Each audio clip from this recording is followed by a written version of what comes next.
Hey everyone, this is Sergeant DangerCow and welcome to episode 10 of Chewing the Cud. Thanks for joining me, and this week I have gone over and over and over what I wanted to say. I've re-recorded stuff.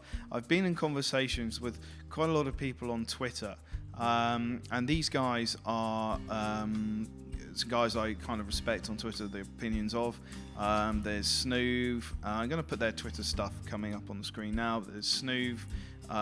There's Punisher, there is Gunhand, there's I think it's Epona or Epwina, but basically she's Jess.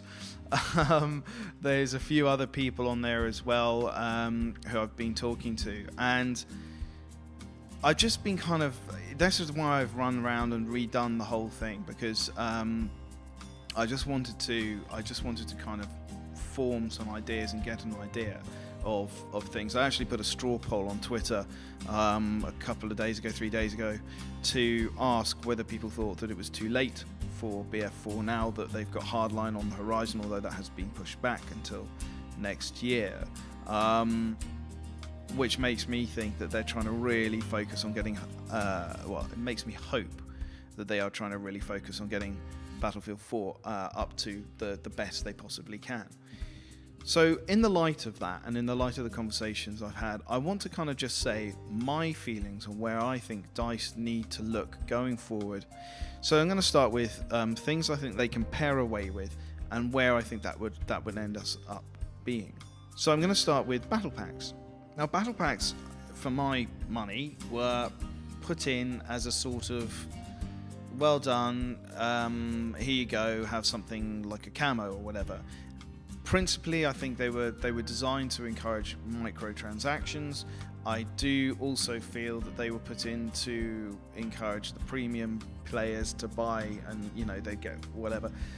I think the fact that the battle packs contain anything other than XP boosts and camo, I don't get on with that. I just don't get on with that idea. I think anything that you unlock should be unlocked through playing in the weapon.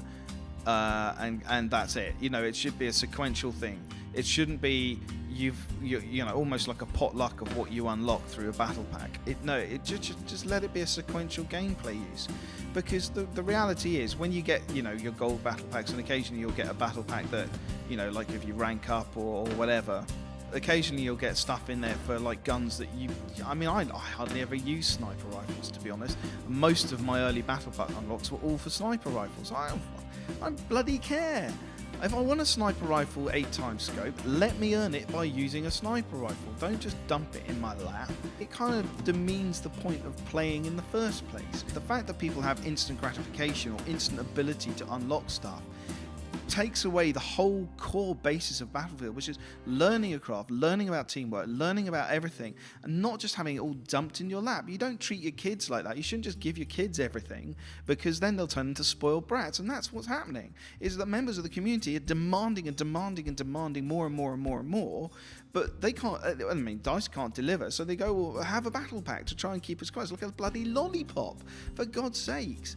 Just get rid of battle packs. You don't need them. If you want to encourage premium players to buy the premium or whatever, then just give them the stuff on the drop of DLC. Say, here's another 15 camos, and here's this.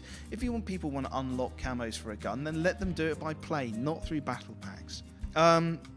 Big one for me, Levolution. Now, Levolution is it's a bit of a contentious issue. I don't think we need it. I think it's too localized.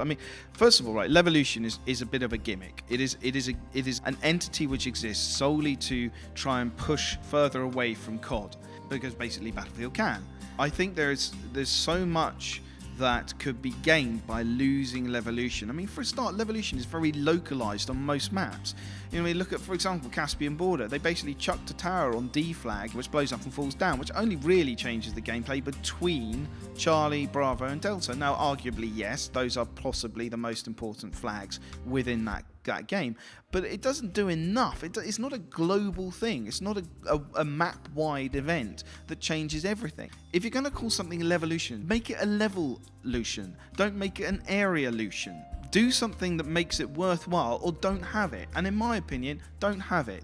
It doesn't shift enough of your thinking pattern and their tactics to warrant its existence. I just don't think it does.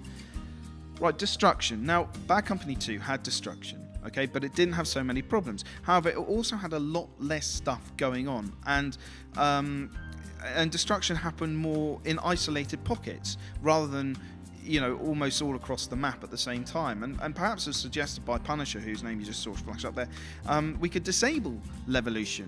And I think this is actually quite a good idea, and I warrant, for my money, it warrants discussion at DICE. I think you should be able to disable Levolution on the client side of things, so an admin can disable it.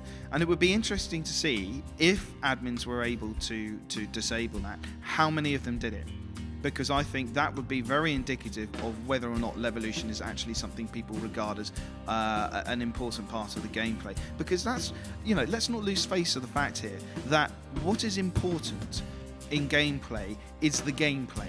The peripheral stuff, the sort of stuff floating around, the buildings falling down, it's decoration on a plate. The fact of the matter is here, what we want is good gameplay, and if things detract from that, what's the point in having them? Added to this is the amount of proper furniture damage that could be scaled down, or some of the, you know, window dressing, what do you call it.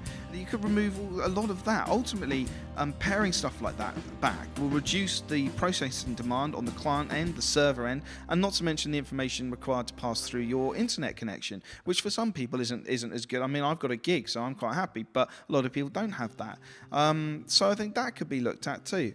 And let's talk about with that. Let's talk about atmosphere, because things blowing up and all the rest of it, it's very dynamic, it's very cool, and it makes for a good, involving, engrossing gameplay experience. But if your involving, engrossing gameplay experience means that you're shooting at someone for 15 seconds, they don't die, and then they turn around and shoot you, obviously that's exaggerated, but they turn around and shoot you dead with one shot, that's fucking irritating. The put-offs from playing the game when that shit happens as a result of having all the other stuff is, you know, is never going to be countered by having all the other stuff. Whatever, how immersive it is actually way down the list of importance in terms of actually being able to play the game and enjoy it. I mean, Battlefield 4 is a beautiful game, it really is, and full credit to the guys who did the design, the map design and all the rest of it, but its visual impact would be minutely affected by losing some of the atmospheric stuff. I mean, it would surely only positively impact on the core of the FPS gaming, which is the actual cause and effect of two people trying to take each other out.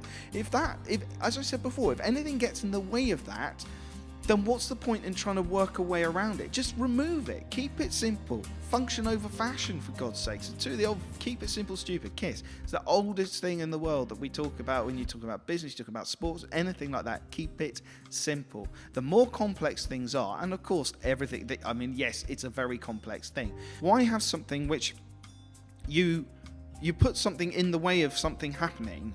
So, and I mean, what if it doesn't make a difference to the game as a whole, to the look of the game, yes, but to the actual core gameplay experience, it doesn't make that much of a difference. Just get it out. Just get it out. It doesn't need to be there. And the last thing I want to talk about, I've already talked about spectator mode in my last episode, I think it was, so there'll be a thing on the placeholder at the end, you can go and check that out if you want, but spec mode, it needs to be switched so that we can go into it straight from the game. We can't, you know, I shouldn't have to go out of the game and back into it. I love the fact that spec mode is here, and thank Christ it is, but it could be a little bit better. I'm not going to dwell on that because I already talked about it. One thing I will dwell on, though, very briefly, is communication between DICE and us, the community. Communication between us and DICE, or from DICE's end, has been much better of late. I still think it could be a lot better than it is. It is incredibly frustrating when you wait for weeks and weeks and weeks, and then they dump a thing saying, hey, we're doing this patch, and you think that's fantastic, but what about things like the flinching mechanism on the bodies? When's that going to be patched? You know, what about all the other stuff that they've talked about, the red dot slides? You know, things like ongoing updates about, hey guys, just to let you know that we've now completed X number of the red dot site things that we need to deal with, or hey guys, just to let you know we're really close to getting into the to get the body flinch patched out. We as a community have we have a desire for this game to be the best it is, and there's a lot of people out there who spread disinformation, who get angry, and people don't know what's going on. When people don't know what's going on in something that they've invested time and money in, they get upset and they get angry. You lose people who would have invested in ongoing franchises, and that's what needs to happen. We need to have more communication. We need to have more transparency. That would be wonderful. And from our side, guys, we need to dial down fix the game. And I'll tell you why I talk about this very quickly. On Twitter, DICE were talking about how they were supporting the LGBT parade in Stockholm, and they released some pictures and some bracelets and T-shirts, and they, the kids wearing that, and people were there shouting, "Fix the game." Things like that don't help. They don't help. What helps is calm, logical discussion and thought and process and demonstration. If we can get that up, that would be brilliant. 90% of what goes on in the forums is all, "Fix the game, oh, I can't believe it, I'm never buying it." That's fine, but we don't need to hear it. If you can put that in a thoughtful way of saying, "Guys, actually, what turns me off is the fact that I can't kill someone over there." They go, "Okay, we get that, that's fine, thanks very much, moving on," because they have to sift through all of that. So let's just try and keep it moderated from our end, but it would be really great if DICE could be more communicative from their end. Anyway, that's it. I've ranted for ages. Christ almighty, I'm sorry I've taken up so much of your time. Thanks for listening. I'll see you on the battlefield. Ta-ta.